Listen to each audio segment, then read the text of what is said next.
Parler du christianisme, des images religieuses, des églises, la Bible des saints et celle de Jésus nous viennent à l'esprit.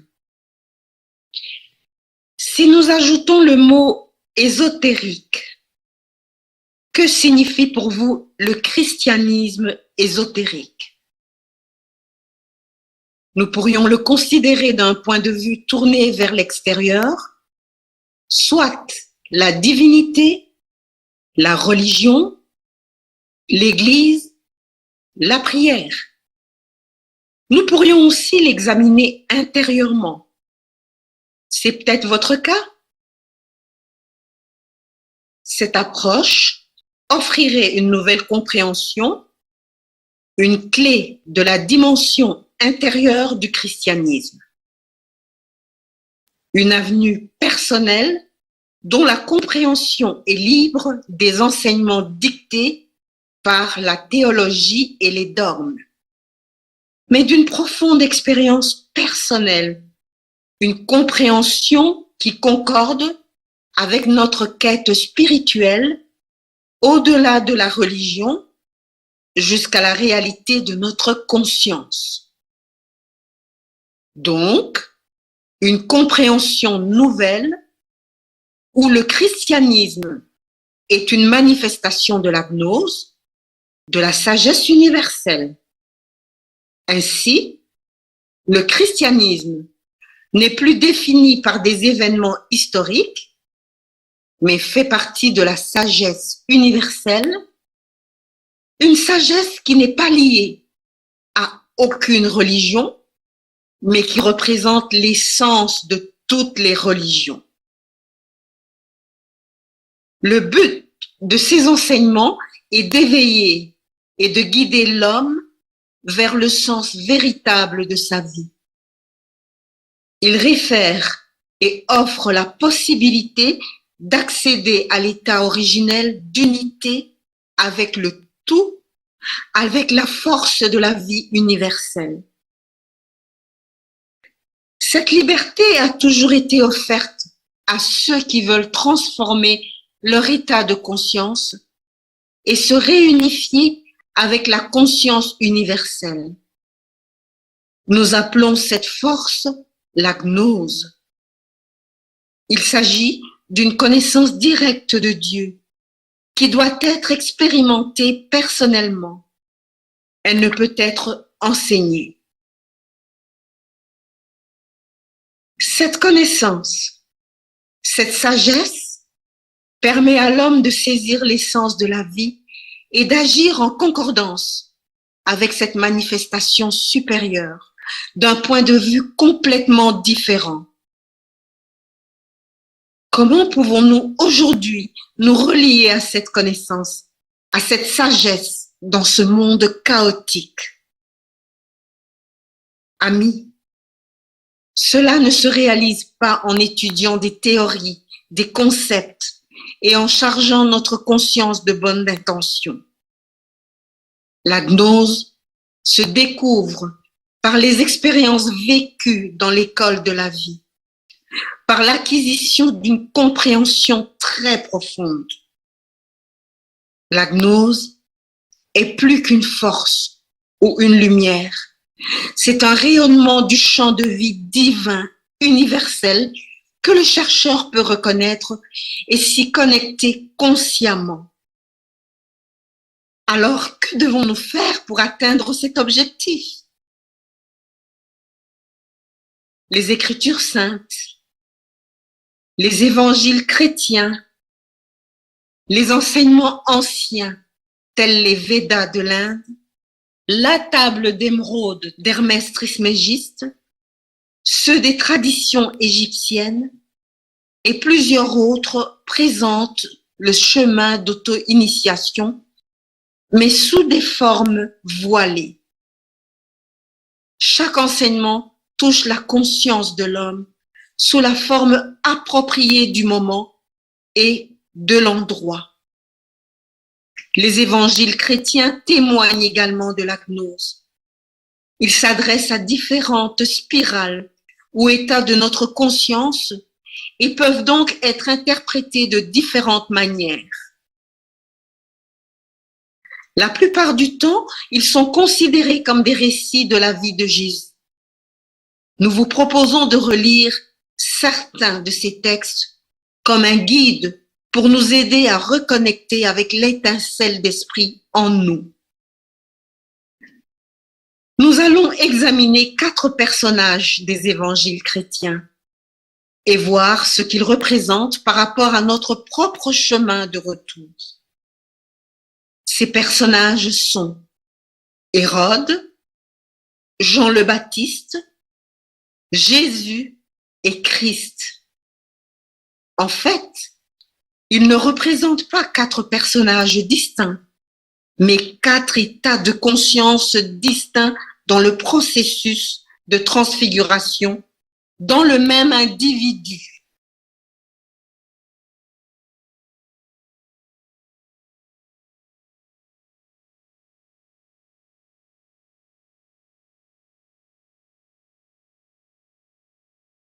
La phase Hérode. Après leur départ, un ange du Seigneur apparut en songe à Joseph et dit : « Lève-toi, prends le petit enfant et sa mère, fuis en Égypte, et reste-y jusqu'à ce que je te parle. Car Hérode va rechercher le petit enfant pour le faire périr. »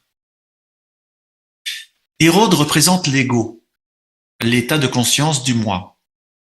Cet être-moi reconnaît la naissance d'un nouvel état de conscience, l'enfant Jésus, mais n'est pas prêt à l'accepter. Chacun de nous a un Hérode en lui.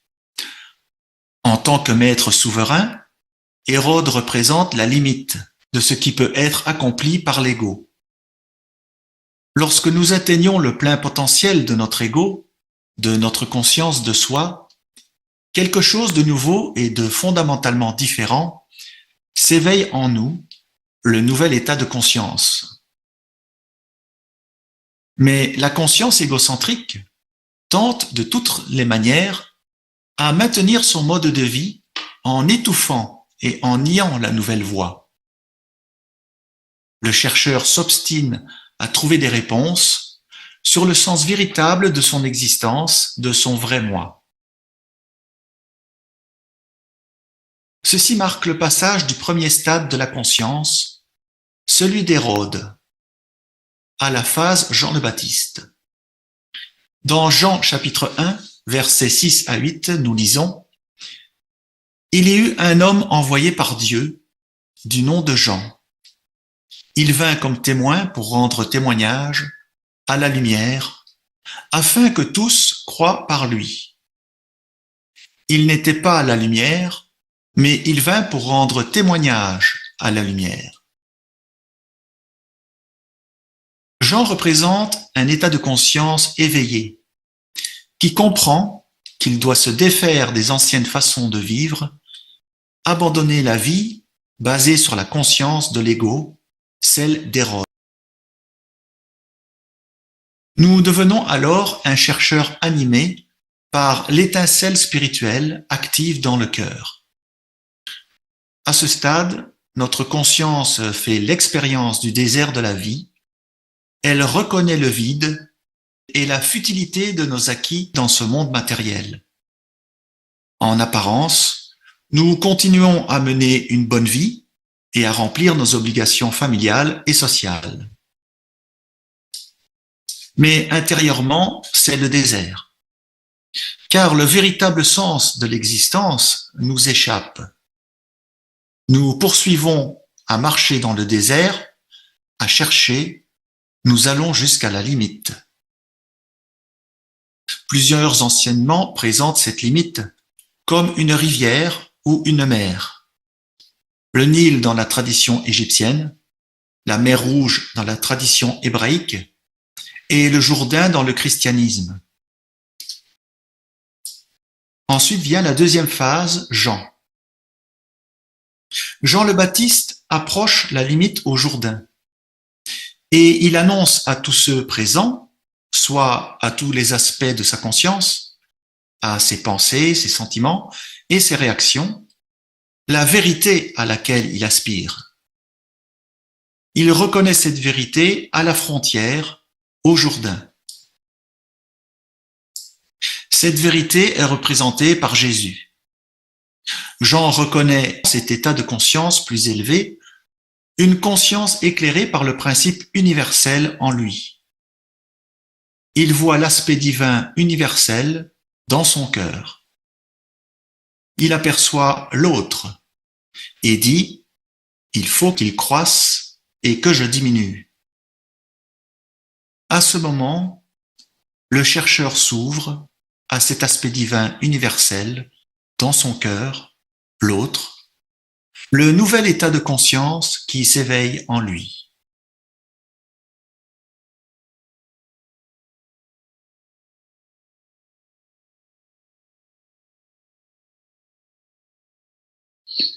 Troisième état de conscience, Jésus. Ce nouvel état initie une révolution intérieure, un retournement complet de l'être humain. Puis il dit à tous, « Si quelqu'un veut venir après moi, qu'il renonce à lui-même, qu'il se charge chaque jour de sa croix et qu'il me suive. Quiconque en effet voudra sauver sa vie, la perdra. Mais quiconque perdra sa vie à cause de moi, la sauvera. Et que sert-il à un homme de gagner le monde entier s'il se perd ou se ruine lui-même? Jésus représente la conscience nouvelle, aussi nommée la nouvelle âme. Elle dépasse l'ancien état de conscience et s'approche de l'esprit, de la conscience universelle. Une révolution commence à l'intérieur du chercheur, une révolution qui déplace l'ancien maître, Hérode, l'état de conscience égocentrique. Quiconque perd sa vie égocentrique pour moi. L'ego se retire progressivement, laissant place au développement de la nouvelle âme qui grandit. Dans ce processus de retournement intérieur, de transformation profonde, les 12 forces de la vie commencent à changer. On les représente par les 12 paires de nerfs crâniens ou les 12 apôtres. Les évangiles décrivent de nombreux miracles, tels la guérison des aveugles, des boiteux ou la résurrection des morts. Tous ces miracles représentent des transformations fondamentales en nous-mêmes, des transformations de notre perception et de notre interaction avec le monde et de notre façon de vivre.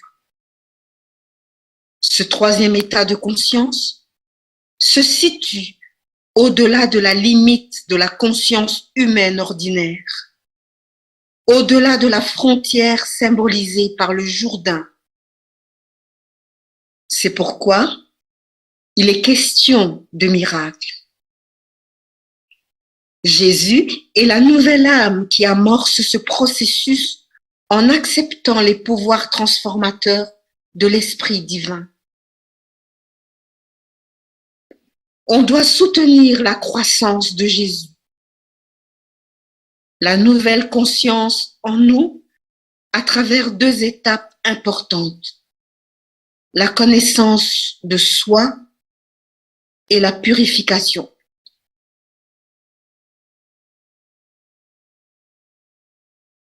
De nouvelles forces peuvent alors circuler dans notre système et soutenir le renouvellement de notre vie intérieure.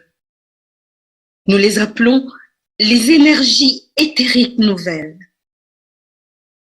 Le pain que Jésus partage avec ses disciples et le vin qui représente une nouvelle radiation qui purifie nos désirs, notre vie émotionnelle, soit une nouvelle énergie astrale, jusqu'au moment où la phase Christ apparaîtra en nous. Ces 3 personnages, ou état de conscience, Hérode, Jean et Jésus sont présents simultanément et leurs influences sont ressenties au fur et à mesure que nous apprenons nos leçons de vie. Lorsque le troisième état de conscience, Jésus, a parcouru tous les aspects du chemin de la transformation de notre existence, alors le quatrième état de conscience prend place, le stade Christ. Je vous ai transmis avant tout ce que j'avais aussi reçu. Christ est mort pour nos péchés, selon les Écritures. Il a été enseveli. Il est ressuscité le troisième jour, selon les Écritures. Lorsque nous parlons du Christ dans le contexte de la sagesse universelle, nous référons à la lumière et à la sagesse universelle qui circulent sans fin, sous une forme qui peut toucher l'humanité et l'encourager à reconnaître et initier ce chemin spirituel de transformation. Au Christ, qui symbolise la transformation organique de l'homme nouveau, un processus à partir de l'intérieur. Après 3 jours, Christ ressuscite d'entre les morts, après avoir transformé les 3 sanctuaires. Le sanctuaire du cœur, le sanctuaire de la tête et le sanctuaire de la vie. La tombe est trouvée vide. Il ne reste plus rien de l'ancienne personnalité de l'ego. Le candidat vit maintenant d'une nouvelle source, le cœur relié à la lumière divine qui arrive non plus du maître de ce monde, Hérode, la conscience de l'ego. Nous portons tous en nous la semence de ce processus et le nouveau champ de vie. C'est la naissance de la lumière dans le cœur de l'homme.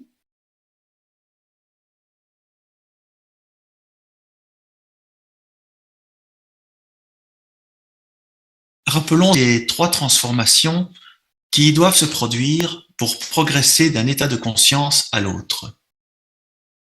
La première transformation, de Hérode à Jean.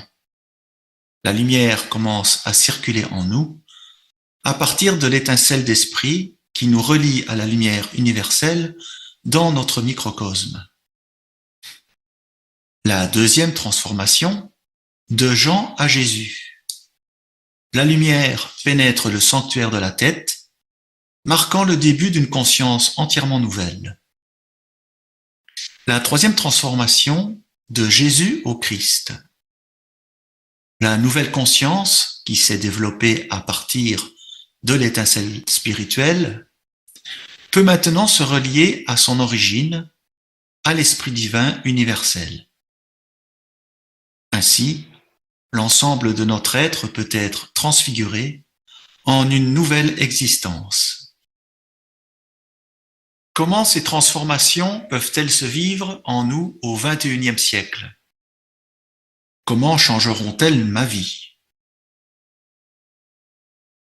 En vivant ce processus de changement, les activités et les intérêts qui attirent notre attention et nos énergies, soit nos désirs, nos envies et nos besoins, perdent progressivement leur emprise sur notre vie. Nous portons un regard différent et plus objectif sur tout ce qui nous entoure.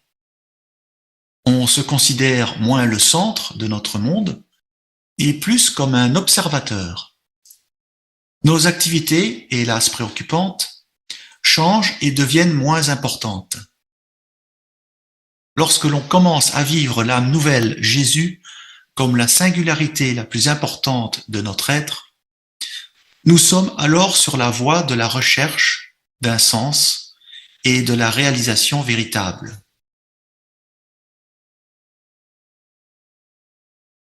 lorsque l'on voit et comprend la vérité du plan divin dans nos vies, nous pouvons accepter les événements tels qu'ils sont.